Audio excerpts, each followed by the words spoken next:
The following segment is sponsored by Peters Heating and Air Conditioning.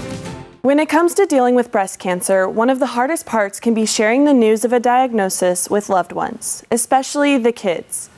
Experts tell me keeping children involved in the earliest stages of treatment can help preempt a harder hit to their mental health later.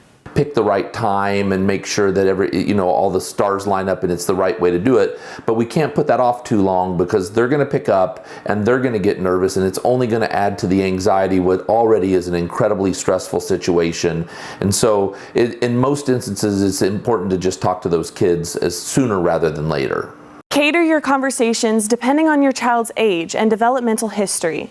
For those with siblings, you may consider going one-on-one for the talk. Obviously, if they're very young, you might just talk about an illness and how it might impact day to day. If they're a little bit older, you're going to be able to have those conversations about the severity of the diagnosis, what that looks like for treatment. Keeping the conversation open and ongoing is crucial. Not everything needs to be shared all at once. Give kids space to ask questions, but be direct when you check in with them. I think it's important to keep talking with them, having conversations, not just saying, how are you today, but maybe saying things like, how are you now that we can't spend as much time together? So you're really kind of pulling that information out.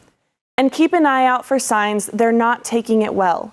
Physical aches, struggling to sleep, loss of appetite, not wanting to participate in usual activities, signs of crying, and even emotional outbursts may indicate it's time for a professional to help guide your child through the experience. I even encourage parents, even if your kid seems to be doing very well, maybe in the beginning while they are doing well is a great time to see a therapist and establish a relationship. So if it gets a little bit bumpier down the road, if the news unfortunately were to get worse, then they've already got a relationship with a therapist that they can fall back on. Wrapping up our Breast Cancer Awareness Month coverage with Tri-State Trusted News, I'm Stephanie Now.